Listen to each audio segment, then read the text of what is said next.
Bonsoir mes chers amis. J'ai vu toutes vos interpellations, les messages que vous m'avez envoyés. Vous avez sollicité mon avis en ce qui concerne tous ces documents qui apparaissent aujourd'hui sur les réseaux sociaux et qui indiquent clairement qu'il y a une très vaste opération de détournement des fonds de la FECAFOOT au profit du président de la FECAFOOT. Et donc, nous avons pris le soin de prendre des renseignements auprès des personnes fiables avant de venir nous prononcer, parce que je vous ai toujours dit que nous, ici, sur cette page, nous évitons le sensationnel, nous nous arrangeons à être toujours du côté de la loi pour éviter toute forme de diffamation. Et donc, il fallait que nous nous assurions, premièrement, que ces documents étaient des documents authentiques, à travers les sources fiables que nous avons au niveau de la Fédération camerounaise de football, et aussi que nous nous assurions qu'effectivement les sommes qui sont les sommes qui se sont égarées dans la nature, ou alors du moins que ces sommes qui sont dévoilées n'ont jamais atterri dans les comptes de la FECAFOOT. Donc nous avons reçu des informations suffisamment fiables, et donc nous pourrions, le moment venu, s'il y a besoin, dévoiler nos sources qui nous ont envoyé ces confirmations.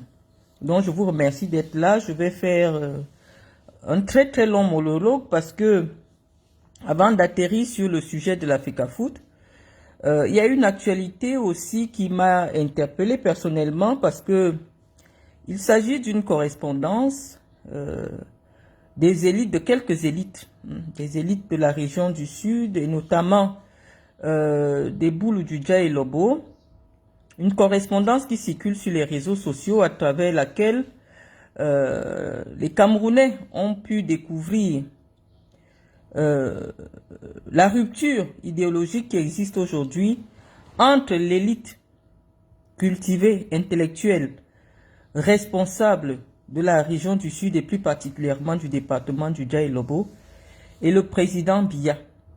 Je vais vous faire l'économie de cette correspondance parce que vous savez, il y a des agrégés, des docteurs qui ont rédigé, mais la littérature ou alors la lecture n'est pas toujours la chose la mieux partagée sur les réseaux sociaux, et donc je me ferai l'obligation de vous faire l'économie de ce qui a été dit dans cette correspondance. Parce que ici, sur cette page Patience Mvoutou, nous avons près de 50 000 boulous qui nous suivent, et donc on doit, quand quelque chose concerne l'actualité de notre département, de notre région, honneur revient au nôtre, et puis qu'on explique un peu ce qui se passe. Et donc, les élites intellectuelles, l'élite intellectuelle du département du Dja et Lobo, dans la région du Sud, a décidé de prendre clairement position, parce que pendant très longtemps, elle estime que pendant 43 ans, elle s'est rendue complice de l'avilissement du peuple boulou, de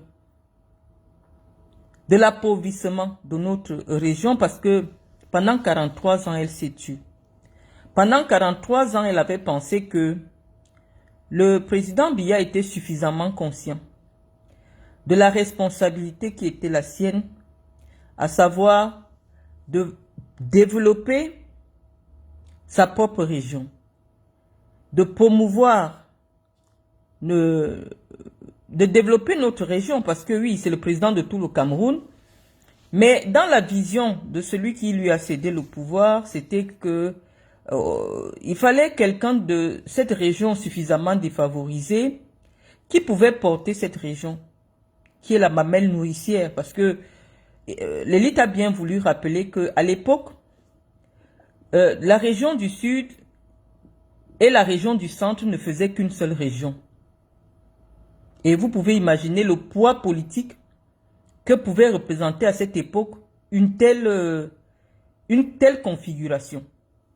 C'est-à-dire que Yaoundé était la capitale des Boulous et des Ewondo. Alors, quand Paul Biya arrive au pouvoir, il décide en 1984 de séparer ces deux régions. Comme on dit, dans l'esprit de l'élève de Machiavel, il faut séparer pour mieux régner. Et donc l'élite pense que de cette séparation est née la fragilisation de certains groupes ethniques qui se retrouvent aujourd'hui de ce groupe ethnique ou alors de... Parce que la région du Sud, ce n'est pas que les Boulous. Dans la région du Sud, on a les Aman, on a les Fang, on a les Boulous, effectivement, on a les Ntumu, on a les Mabeya, Kribi, les Ngumba. Il y a plusieurs tribus dans la région du Sud. Mais l'élite aujourd'hui intellectuelle pense que à partir de cette scission, de cette séparation administrative, la région du Sud s'est retrouvée le parent pauvre du renouveau. Elle fait le bilan, elle fait l'exégèse des 43 ans au pouvoir de notre frère. On n'a pas acheté au marché, on veut bien être républicain, mais on ne peut pas oublier que Biye Abimfondo, Paul Barthélemy, est né en Vomeka, que ses parents sont de Vomeka, dans le département du Djalobo. Et donc, cette élite estime aujourd'hui que c'est très honteux. 43 ans plus tard, qu'est-ce que le Djalobo ou la région du Sud va présenter comme bilan aux Camerounais pour dire et demander encore aux Camerounais de donner un énième mandat à ce monsieur qui, visiblement, veut faire le cinquantenaire à la tête de l'État du Cameroun. Et donc, l'élite intellectuelle, c'est pas moi qui dis, parce que quand vous allez faire les coupures, vous irez dire que c'est malin. Je dis que je suis en train de vous expliquer ce que les docteurs à Baoyono, les professeurs à Baoyono et autres ont écrit dans leur correspondance. Donc, j'explique. Ils disent que ils ne peuvent plus cautionner ou alors se taire et dire que la région du Sud, l'élite de la région du Sud est complice de la forfaiture de M. Biya à la tête du pouvoir. Et donc officiellement, elle ne voudrait pas qu'après, commencer à poursuivre tous les boulots pour leur dire que c'est vous qui avez gouverné le Cameroun pendant 43 ans. L'élite du Sud vous explique que c'est nous, les plus marginalisés de tout ce cycle qui existe au Cameroun depuis 43 ans. La preuve, Paul Biya n'a promu que des gens de sa famille nucléaire, de sa famille, toute élite du Sud qui a été promue a un lien de parenté, un lien de sang, direct ou indirect. C'est-à-dire que tu as épousé l'enfant de la sœur de Paul Biya. Oui, on te promeut. Tu as épousé le neveu de l'enfant de Paul. Il faut que ça tourne autour. On appelle sa maison en Vomoka de la Grande Barrière. Donc, si tu n'as aucun lien avec la Grande Barrière, parce que c'est comme ça qu'on appelle sa maison. Il a installé au village, il a construit une grande barrière et ses frères n'ont pas accès à lui. Donc, on dit qu'il faut être parenté avec la barrière. Si tu n'es pas parenté avec la barrière, tu peux avoir les agrégations, tu peux avoir les doctorats, tu peux avoir ce que tu veux, tu peux être ce que tu veux. Malheureusement, tu ne seras pas différent d'un Bamileke ou de quelqu'un d'autre. C'est ce que Abba Oyono dit. Et donc, ils disent que pour 2025, ils interpellent tous les boulous. Je pouvais m'exprimer en boulou, hein. Mais comme nous allons parler de l'Africa Food, voilà, il y a des Camerounais d'autres tribus qui vont peut-être vouloir écouter notre direct. Donc, Abba Oyono dit que si vous partez encore voter Paul Biya en 2025, vous les boulous, vous allez rendre compte au Cameroun. Parce que ce sera le mandat de la forfaiture. Les intellectuels boulous disent que il est temps que Biya s'arrête. Il est temps que Biya s'arrête. 7 ans d'irresponsabilité. Je pense que cette notion, c'est moi qui vous l'avais dit en janvier. Que penser qu'un homme de 93 ans doit prendre un mandat de 7 ans, c'est de l'irresponsabilité. Et donc ces intellectuels, quand on dit que quelqu'un est intellectuel, je sais que la région qui respecte la connaissance, qui respecte, qui donne la place aux sachants, c'est la région du Sud. Parce qu'on sait que notre région a été le phare sur le plan intellectuel au Cameroun. C'est à Foulassi, dans le département du Djaïlobo, qu'un jeune Camerounais, René Djamafan, a écrit l'hymne national du Cameroun. Un Camerounais du Djaïlobo. Et dans l'histoire du Cameroun, nous avons la responsabilité. Nous sommes des héritiers nous sommes les héritiers de cette grande histoire, de ceux qui ont participé intellectuellement à la construction du Cameroun. Et donc, conscient de cette responsabilité-là, l'élite intellectuelle du département du Djaïlobo, en particulier, et de la région du Sud en général, vous demande d'aller rencontrer Biya, même sur le plan spirituel, parce qu'on dit qu'il ne voit plus personne. Il n'y a que sa femme, et même certains ministres, en fait, peut-être un ministre ou deux, il y a 2 personnes au Cameroun qui rencontrent Biya. Donc je sais que ni les chefs de village, ni personne n'aura l'occasion de voir Biya quand la campagne est déjà ouverte. Personne ne va le rencontrer parce qu'il n'a plus la capacité de consulter qui que ce soit. Ce n'est pas parce qu'il ne veut pas. Il n'a plus la capacité intellectuelle et physique pour consulter les Camerounais et leur demander: est-ce que vous pensez que c'est responsable qu'à 93 ans, je postule encore pour conduire un pays qui est au bord du gouffre? Un pays qui est au bord du gouffre a besoin d'une nouvelle énergie, d'une nouvelle dynamique, d'une nouvelle orientation. Nous ne disons pas que cette nouvelle énergie pourrait venir forcément de l'opposition. Nous n'avons jamais été des opposants. L'histoire politique de notre région nous démontre que les Boulous, les ressortissants de la région du Sud, ont toujours été du côté de l'ordre établi. Nous ne sommes pas pour l'anarchie. Mais nous pensons aujourd'hui que c'est irresponsable que notre frère se représente pour l'élection de 2025 qui arrive à pas de course. Et donc, vous voyez que les communicants stratèges du régime moribond occupent l'espace avec des choses non-sens pour que les Camerounais se réveillent un matin et constatent que Paul Biya a été réélu. Parce que on vous sert la distraction. Voilà une actualité qui est suffisamment intéressante, mais j'ai trouvé nécessaire quand même de dire Fecafoot pour attirer le maximum de gens dans cette communication qui est suffisamment intéressante, parce que les Camerounais, qu'est-ce qui les intéresse actuellement? C'est que Eto'o fils a volé l'argent de la Fecafoot. Mais qu'est-ce que vous attendiez d'Eto'o? Qui viennent faire quoi à la Fecafoot? Est-ce qu'on part du stade? On n'a jamais fait des études de management nulle part. On n'a jamais dirigé une unité sportive nulle part. On devient président de la Fecafoot? Non.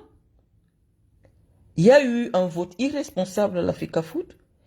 Il y a eu un vote non réfléchi à la Fecafoot qui conduit la Fecafoot aussi au bord du gouffre actuellement. Et c'est ce que nous voulons empêcher à l'échelle de l'État. Actuellement, Paul Biya n'est plus en capacité de conduire un mandat politique. Moi, personnellement, qui suis une franquiste confirmée, je vous dis que même si Franck Biya n'entre pas en politique, mais moi, j'ai toujours été convaincu que Franck Biya pouvait porter une nouvelle dynamique à la tête de l'État du Cameroun.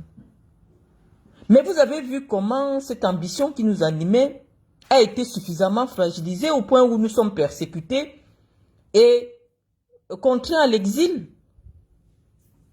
Mais nous continuons de dire que Paul Biya ne peut plus. C'était notre conviction. Franck n'a pas de parti, n'a rien. Mais nous disons que Biya, personnellement, Paul Biya, ne peut plus solliciter un mandat politique au Cameroun. Si ce n'est pas pour conduire le pays vers le chaos, qu'est-ce qu'on peut bien attendre d'une réélection de Paul Biya en 2025? C'est cette interpellation que l'élite consciente et responsable de la région du Sud est venue vous présenter pour se dédouaner, pour faire du ponce-pilatisme, pour vous dire que ne dites pas qu'on n'avait pas parlé. On a parlé, on vous remet. Parce qu'il y a des petits groupes là au Cameroun. C'est vous qui posez le problème. Parce que je vous ai dit que Biya a toujours négligé les Boulous parce qu'il sait que c'est un groupe ethnique qui compte beaucoup des intellectuels. Et je vais vous dire que c'est l'histoire culturelle du Cameroun qui a fait que pendant longtemps, lorsque les colons se préparent pour quitter le Cameroun, il est question de préparer une nouvelle élite qui va prendre le relais. Comme elle était installée dans les régions centre-sud, je veux dire centre-sud littoral, et notamment la capitale du Cameroun avait été choisie dans notre province, parce que c'était la province centre-sud, on s'est arrangé pour que les ressortissants de cette région s'impliquent beaucoup plus dans la prise de relais, dans les fonctions administratives, et donc culturellement, les Boulous sont allés à l'école, les Ewondo sont allés à l'école. Et donc Biya, c'est que ce n'est pas facile de tromper les intellectuels. Et qu'est-ce qu'il a fait? Il a ostracisé les intellectuels camerounais. Il les a... j'ai même peur pour le professeur Abba Oyono. Hein? J'ai peur pour lui. Vous pouvez entendre dans 2 semaines qu'on l'a retrouvé égorgé quelque part. Paul Biya a toujours eu peur des intellectuels. Et dans sa région, il sait que même une maman de 95 ans, non, elle a son CP. Donc tu ne peux pas lui raconter n'importe quoi. Donc le bastion le plus difficile de Biya en 2025, c'est son propre département, parce que nous disons que nous ne sommes plus là. J'ai parlé ici depuis 2 ans. Vous avez dit que non, c'est parce que je suis aigri. Mais voilà des gens qui n'ont aucun antécédent personnel avec cette fumisterie. Parce qu'on ne peut même plus appeler ça régime politique. Vous avez quelqu'un qui est au pouvoir, il ne peut pas tenir un conseil des ministres. Il n'arrive pas à faire de remaniement. Ce n'est pas parce qu'il ne veut pas. Il ne peut plus, il n'a plus conscience de rien. Son grand âge provoque ce qu'on appelle une irresponsabilité intellectuelle. On vous a expliqué cela. Ce n'est pas parce qu'il ne veut pas. Lui-même aujourd'hui, il est en otage. Il ne sait pas où il est, le papa là. Donc c'est pour cela que depuis qu'on parle, on le caresse dans le sens du poil, parce que il ne peut même plus écouter les discours politiques. C'est un patriarche. Moi, je ne peux pas m'asseoir pour attaquer Biya. Il n'est plus responsable. Il ne sait rien. Il ne sait plus rien, le vieux là. Donc, je vous dis de ne pas tenir Biya pour responsable de cette fumisterie.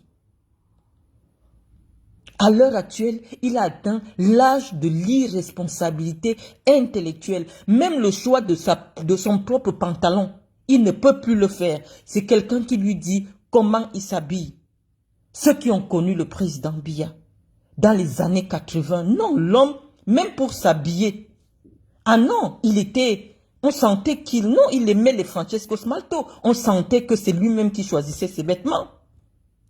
Mais lorsque vous voyez ses accoutrements aujourd'hui, vous ne pouvez pas dire que c'est lui-même qui choisit ses vêtements. Donc si quelqu'un est incapable de choisir son vêtement, il va choisir un ministre, il va choisir une orientation politique, il va définir un cap politique. Non, il n'est plus en capacité. Actuellement, on le gère comme une personne âgée qui est dans une maison de retraite de luxe. Mais nous disons qu'un pays qui compte 70% de sa population qui a moins de 40 ans ne peut pas avoir à sa tête un homme qui souffre de sénilité. Ce n'est pas normal. C'est ce que les intellectuels de la région de Paul Biya vous disent. Que nous sommes des éclaireurs de conscience. Le blanc nous a remis le pays sur le plan intellectuel, de diriger les consciences des Camerounais. Parce que ailleurs, ce sont les intellectuels, les Montesquieu, dans l'esprit des lois, qui ont dit ce que devrait être la démocratie, la liberté et tout. C'est les intellectuels qui ont pensé la vie de tous ces pays que vous enviez. Mais qu'est-ce qui est arrivé quand Paul Biya a voulu installer la Gabégie? Non, il y a eu un ravalement de valeurs.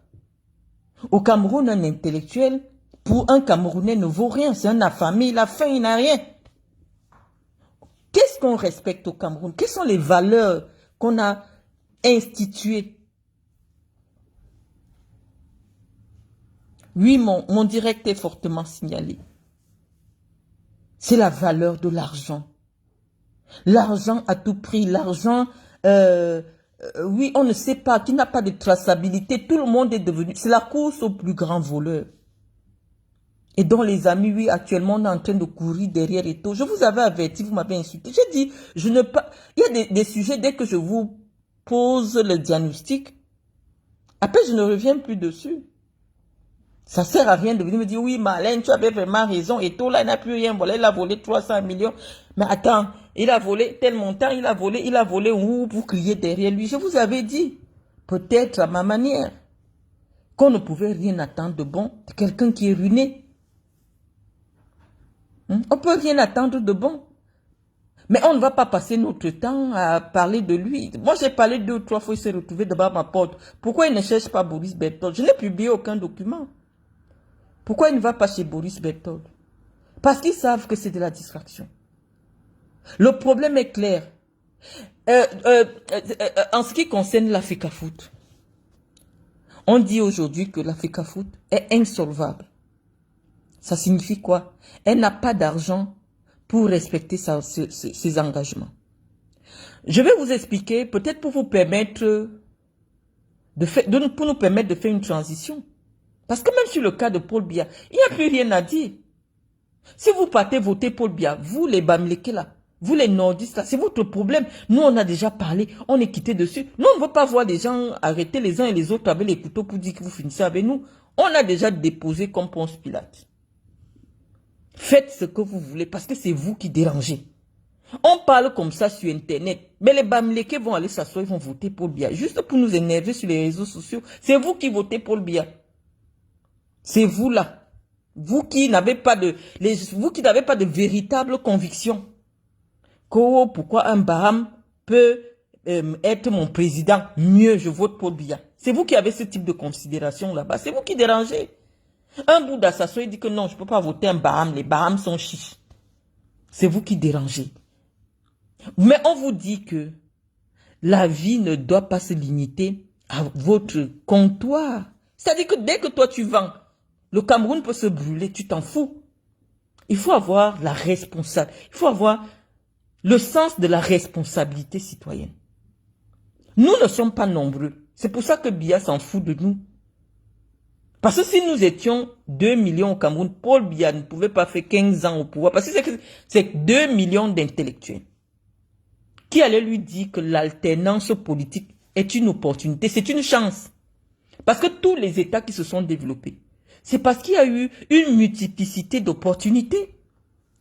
Si le Nigeria aujourd'hui, un géant d'Afrique, première ou deuxième puissance d'Afrique, c'est bien parce qu'il y a eu, ils peuvent compter 23 présidents. Ils ont eu l'indépendance la même année que nous. Mais pourquoi vous pouvez expliquer que le Nigeria se trouve à ce niveau de développement? Bon, on va dire que c'est des anglo-saxons. Ils ont une autre culture, une autre façon en fait, une autre approche philosophique de la gestion de la chose publique. Oui, ce sont des anglo-saxons. Mais on peut aussi venir en Afrique francophone. On a un exemple patent, la Côte d'Ivoire. Si la Côte d'Ivoire est devenue la plateforme tournante de l'Afrique francophone aujourd'hui, c'est bien parce qu'elle peut compter cinq chefs d'État. Nous avons eu l'indépendance la même année. Mais lorsqu'on vous montre les autoroutes, lorsqu'on vous montre les réalisations générées par ces différents mouvements idéologiques, non, la Côte d'Ivoire nous a dépassés. La Côte d'Ivoire nous a dépassés de très loin. Nous sommes dans le régime de l'immobilisme, de l'attentisme. Tout le monde attend. On attend encore quoi? On attend quoi? On attend quoi? La mort n'est pas une perspective. La mort est une fin. On ne peut pas dire qu'on attend la mort de quelqu'un avant de réfléchir comment on va développer le pays. Ça n'a pas de sens. On ne peut pas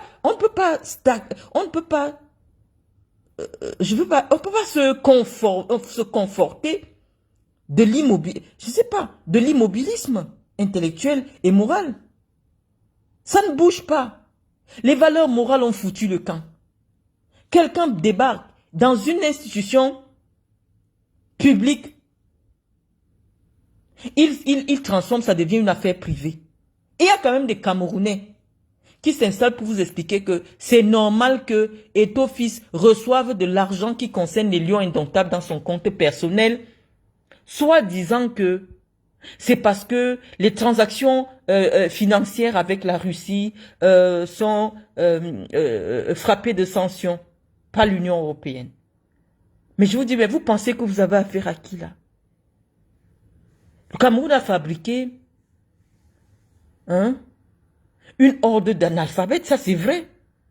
D'illettrés, c'est vrai. Mais le minimum, c'est le bon sens. On n'a pas besoin d'aller à l'école pour avoir du bon sens. Est-ce que vous ne savez pas que le Cameroun a une ambassade en Russie et que toute transaction financière, qu'elle soit publique, qu'elle soit privée, avec le Cameroun, peut se faire à la pairie du Cameroun?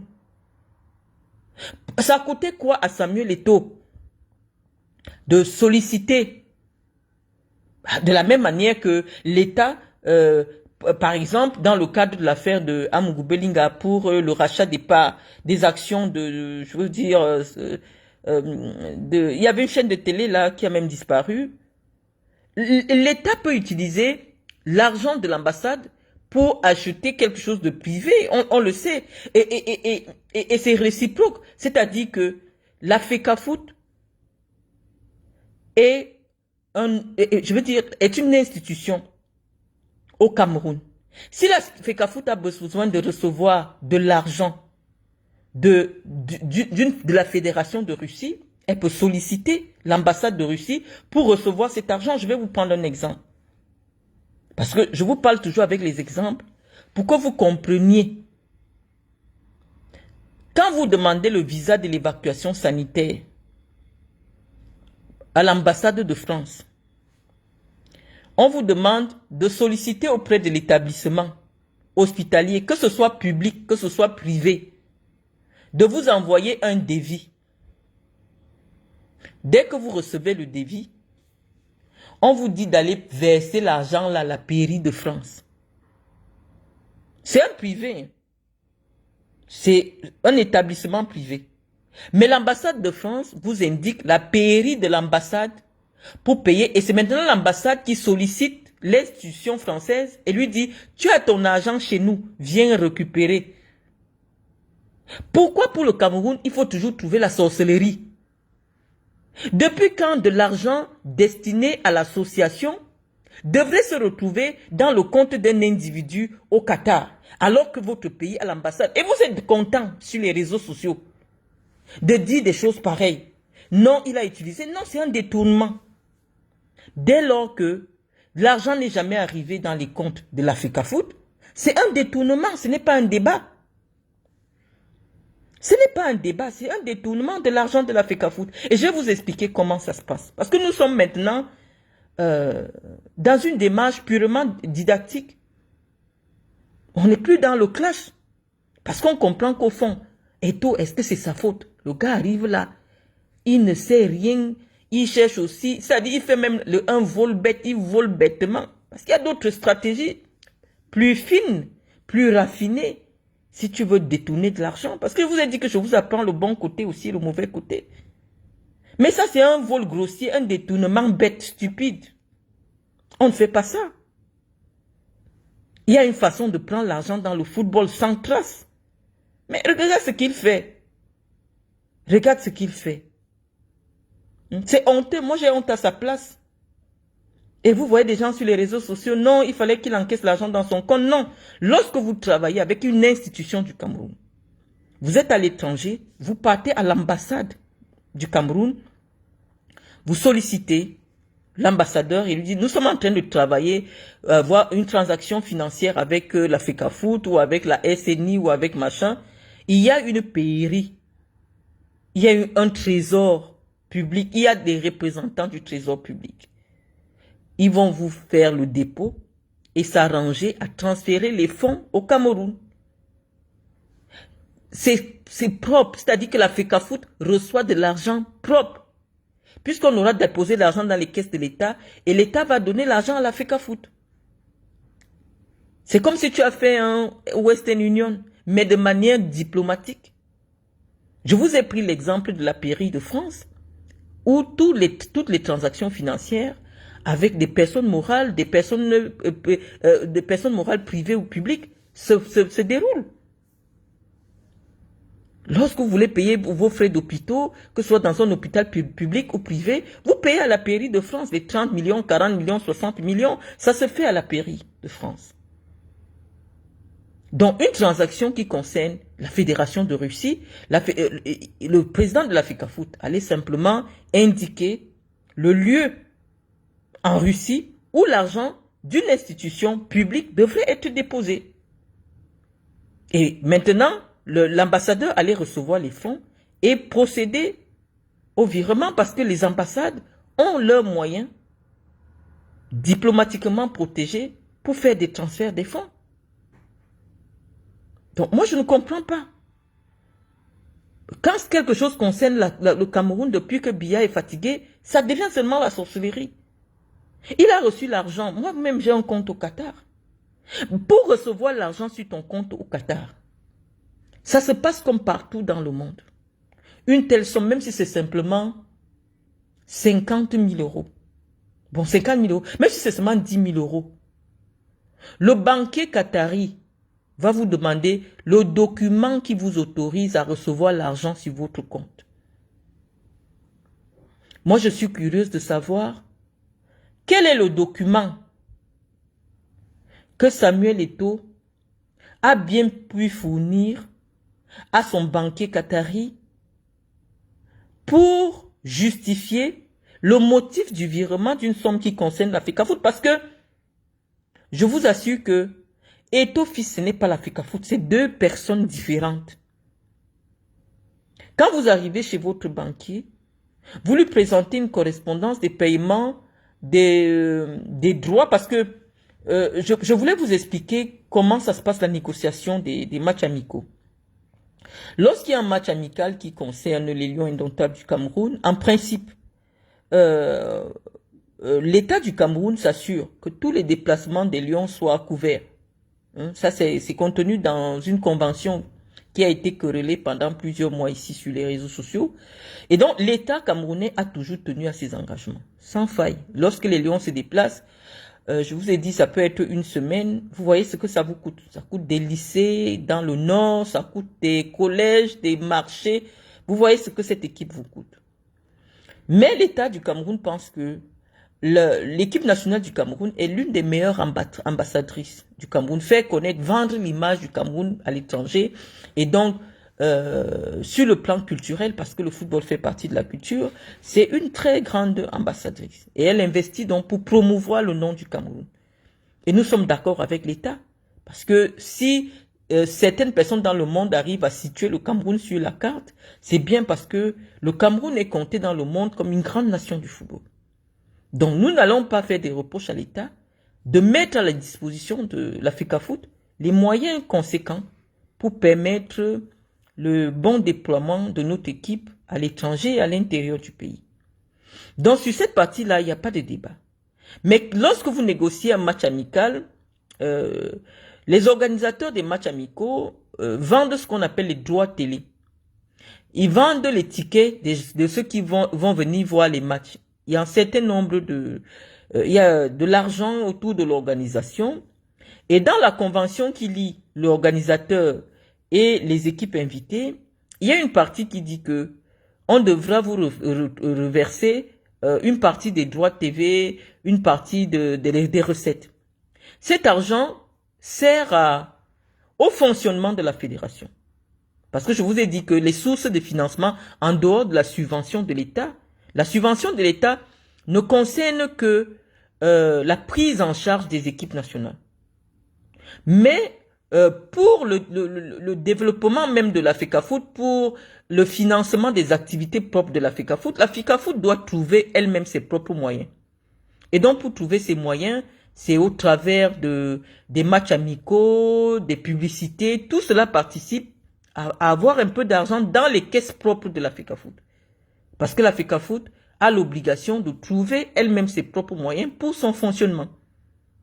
Parce qu'en dehors de l'équipe nationale, l'État ne prend pas en charge l'organisation du championnat, le développement du football local, du football petite catégorie. Ce n'est pas de la responsabilité de l'État. L'État a pris l'engagement pour financer, pour apporter une petite contribution pour le championnat de première et de deuxième division, et il prend en charge les équipes nationales du Cameroun. Mais le reste des activités, les salaires des employés, le budget d'entretien, le budget d'investissement, tout ce qui concerne la gestion interne de la FECAFOOT a l'obligation de trouver les moyens par elle-même. Et donc, cet argent qu'on est en train de chercher devait entrer dans les caisses de la FECAFOOT pour permettre à la FECAFOOT d'aménager des petits stades d'entraînement, comme Eto'o est venu promettre à Saint-Mélima. On a applaudi, il a fui. De construire un stade à Saint-Mélima comme il a prévu, à 50 millions. Non, c'est ça qui allait permettre à Eto'o de terminer le chantier. L'argent qu'il a reçu des matchs amicaux là. Mais curieusement, cet argent n'a jamais trouvé la route d'arriver dans les caisses de la FECAFOOT. Et donc, c'est un grave problème de détournement. Je vais encore vous interpeller ici pour vous dire que lorsque quelqu'un est condamné sur le plan moral, bon, est-ce que ce type de discours, ça rentre même dans vos oreilles? Voilà quelqu'un qui a été condamné. En Espagne, son pays, son deuxième pays, où il a la nationalité, on dit que c'est quelqu'un qui a des problèmes avec l'argent. C'est quelqu'un qui ne sait pas gérer l'argent. C'est quelqu'un qui ne respecte pas je veux dire, ses responsabilités financières. Vous avez dit que les Blancs sont trop jaloux de vous. Que les Blancs sont jaloux d'Eto'o. C'est vous qui êtes le problème. Je dis, est-ce que ça... Venez plus souvent me réveiller pour vos problèmes. Est-ce que vous voulez qu'on vous explique quoi? Quelqu'un sort, on dit qu'on vient de le condamner, que lui, il a des problèmes avec l'argent. Que l'argent, il est toujours en train de faire les faux trucs avec l'argent. Vous dites que non, les Blancs sont jaloux. Ça ne fait même pas 5 ans. Vous êtes encore en train de courir derrière lui qui l'a volé. Est-ce que c'est lui le problème? Non, ce n'est pas lui le problème, c'est vous qui avez un problème. Il faudrait qu'à partir de maintenant, cette nouvelle ère politique que nous appelons de tous nos voeux, que désormais, ceux à qui nous confions les responsabilités publiques puissent quand même faire preuve de probité morale. Mais moi qui suis assise là, si sur un plan moral, les gens, il y a un problème, non. Non, pour la bonne marche du Cameroun, sacrifiez-moi. Votre éveil passera aussi par là. Soyez exigeants. Les gens ne sont pas jaloux de vous. Non, il faut à un moment donné qu'on dise à Samuel Eto'o, Samuel, tu as un problème avec l'argent. Samuel, un milliardaire, ça a des sociétés, on voit. Tu es milliardaire, tu fais comment pour avoir de l'argent? Non, c'est pas des choses comme ça. Et on peut comprendre, ce n'est pas évident. Pour quelqu'un qui avait l'habitude, du coup, 4 fois par semaine, il a 1 milliard, il ne sait pas comment on investit, il ne sait pas comment. Donc, il prend où il voit. Il prend où il voit. C'est pas un investisseur. Et quand il prend, C'est pour louer un jet privé, acheter les montres de 100 millions, faire le snap sur TikTok, la vidéo sur TikTok et vous montrer. Parce qu'il pouvait même prendre l'argent comme ça. On dit que non. Eto'o vient de lancer une société de transformation de bananes. On allait même quand même se taire. On allait se taire pour dire que non, ça c'est un gars qui réfléchit. Mais quand on s'imagine que cet argent a fini chez Rolex, ça nous pose un problème. Après, vous allez dire qu'on a des langues de vipère. Il fait quoi avec cet argent? Ou alors, on a pris cet argent pour aller payer les dettes. Parce que c'est ça le système. On emprunte, on prend la FECAFOOT pour payer les dettes personnelles. Moi, je dis qu'il n'y a plus rien à dire. Ce n'est pas que l'argent de la Russie. Parce que ces laudateurs nous disent que non, par rapport à l'argent de la Russie. Mais les gars vous disent qu'ils ont les dossiers. Ils ont encore pour le Mexique qu'il a volé. Ils ont encore pour ceci qu'il a volé. Moi, je vous ai déjà dit, c'est un constat. Dès que vous voyez quelqu'un dans les meetings du RDPC, Ayop, c'est un bandit. C'est un voleur. C'est une rapace. Donc, moi, quand je vois quelqu'un trop... Attends, il fait son anniversaire. Oui, il fait quoi? On dit qu'il paye les journaux. Je vous ai dit ça il y a 2 semaines. Moi, mon choix, c'est Paul Biya. Depuis quand un président de fédération sportive se prononce sur un choix politique? C'est la fémania. Je vous ai dit que Eto'o, à force de flirter avec les fémanes, lui-même est devenu féman. Vous êtes venu nous insulter. Vous voyez, je vais même enlever les commentaires parce que je suis fatigué de lire des inepties, les amis. On ne parle pas d'Eto'o fils qui est chez lui, gère ses milliards. On parle d'un homme en qui, aujourd'hui, à qui on a remis la responsabilité de fabriquer 10 000 Samuel Eto'o.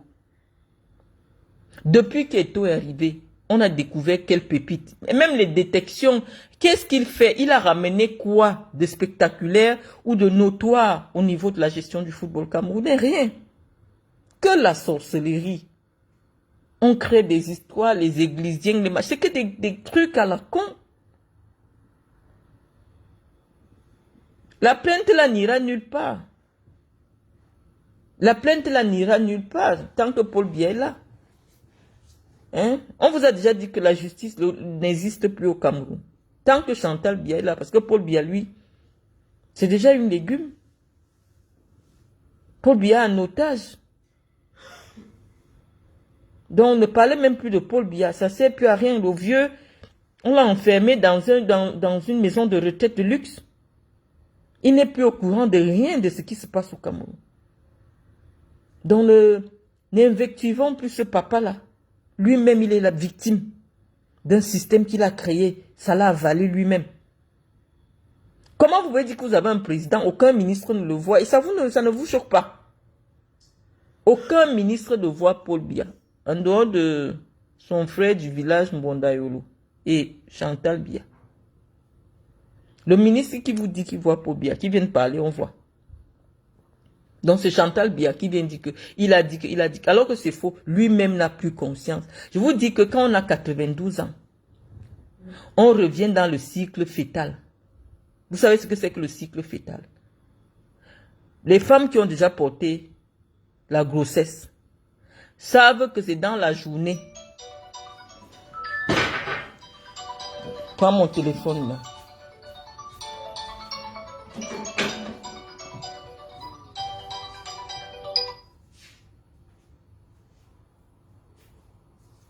Allô? Allô? Oui, donne-moi 2 minutes, je te rappelle, s'il te plaît. 2 minutes, 2 minutes. Donc, j'étais en train de vous expliquer que le cycle du fœtus est que toute la journée, il dort. Le bébé qui est dans le ventre, toute la journée, il dort.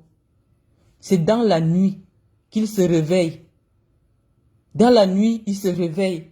Et c'est pour cela que quand un bébé naît, vous allez constater, on dit qu'il ne fait pas encore ses nuits. Parce que lui, il a le cycle du ventre. Donc quand quelqu'un atteint 90 ans, il rentre maintenant dans ce cycle. En journée, Paul Biya dort. En journée et dans la nuit, il n'est plus au courant de rien. Donc voilà donc le président que vous avez. Et il y a une femme qui qui s'est arrêté en classe de 4e, elle soit vient dire que, il a dit que, personne n'est là pour vérifier. Il n'y a plus le circuit, personne ne va vérifier. Quand tu vas trop poser les questions, tu entends, on te colle une histoire. Comme celle que je viens de lire aujourd'hui. On dit que c'est Marafa qui a créé le MRC. Je dis, mais attends, c'est quoi cette débauche intellectuelle-là? Après, sur les réseaux sociaux, hein, n'importe qui se lève, il crée n'importe quoi. En tant que ministre de l'administration territoriale, c'est toi qui signe les autorisations, c'est à toi que revient la charge d'organiser, en fait, de donner des autorisations pour la création des partis politiques. En quoi ça devient une responsabilité morale et intellectuelle aujourd'hui de la part du ministre qui a donné l'autorisation à la création d'un parti des Bambilés? Pourquoi ça devient un problème politique pour Marafa?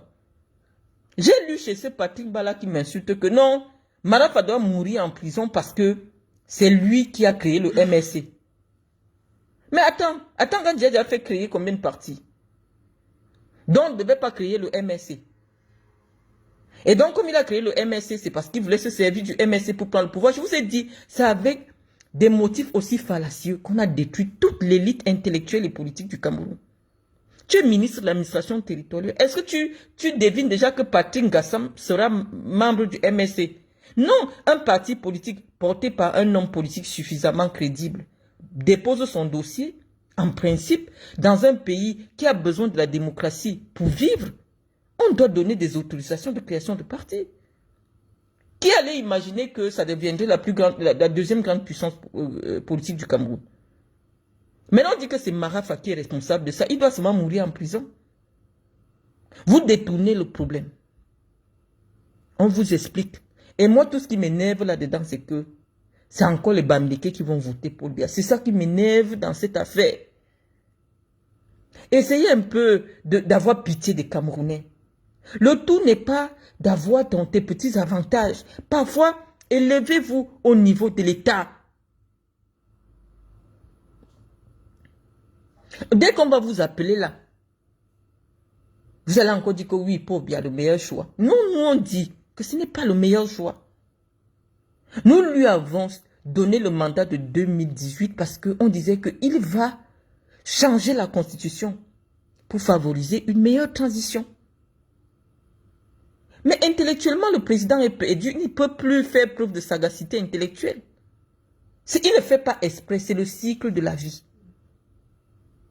Il ne fait pas exprès. Donc, je ne voudrais pas, de la même manière qu'Abba Oyono a écrit pour se dédouaner, moi je vous supplie, ne rendez pas Paul Biya responsable de ce qui se passe depuis 7 ans. Le père là lui-même est une victime. Ne le rendez pas politiquement responsable parce que à 85 ans, toute personne de 85 ans peut obtenir une protection juridique. Un homme de 92 ans n'est pas responsable, que ce soit même sur le plan pénal. Si un homme de 92 ans conduit une voiture, il te cogne, vous arrivez, il te tue, vous arrivez au tribunal, on va dire qu'il ne voit plus bien, il n'entend plus bien, les lumières lui font mal aux yeux. Il n'est pas responsable. C'est comme si un aveugle te cogne. Donc Paul Biya n'est pas responsable de notre souffrance, les amis. Ce n'est pas un sursaut de défense parce que c'est mon frère. Je dis non. Humainement, un homme de 92 ans n'est pas responsable de quoi que ce soit. Regardez vos parents à la maison qui ont 80 ans. Même pour compter leur argent, vous leur donnez 100 000, ils ne peuvent pas compter. Combien de fois quelqu'un qui a 92 ans, il subit, il n'est même plus au courant. Il peut même trouver quelqu'un sur sa femme, il ne saura pas ce que c'est. Il va dire, vous êtes en train de bagarrer. Il ne saura pas ce que c'est. Parce que la relation sexuelle est un lointain souvenir. Il y a quelque chose qu'il a même oublié. Il ne sait pas. Donc soyez indulgents vis-à-vis du président Biya. C'est ce que je vais vous dire. Vous voyez que je suis sollicité au téléphone. On fera peut-être un autre direct un autre jour. Mais l'essentiel de ce que j'avais à vous dire ce soir, c'est que Ethofis a eu tous les moyens pour mettre l'argent au niveau des ambassades pour que l'argent soit viré dans les caisses de l'Africa-Foot. C'est ce qui se passe généralement. Même quand les Lions sont à l'étranger et que l'État veut envoyer de l'argent à l'État, c'est pas l'ambassade. À l'équipe nationale, on n'envoie pas l'ambassade. Pourquoi ça ne ferait pas le chemin inverse? Donc, mes chers amis, j'espère que j'ai suffisamment apporté, je vous ai apporté quelque chose dans cette sortie. Malheureusement, on ne pourra pas s'éterniser parce que je suis sollicité par des proches. Je vous remercie de m'avoir écouté et puis à très bientôt.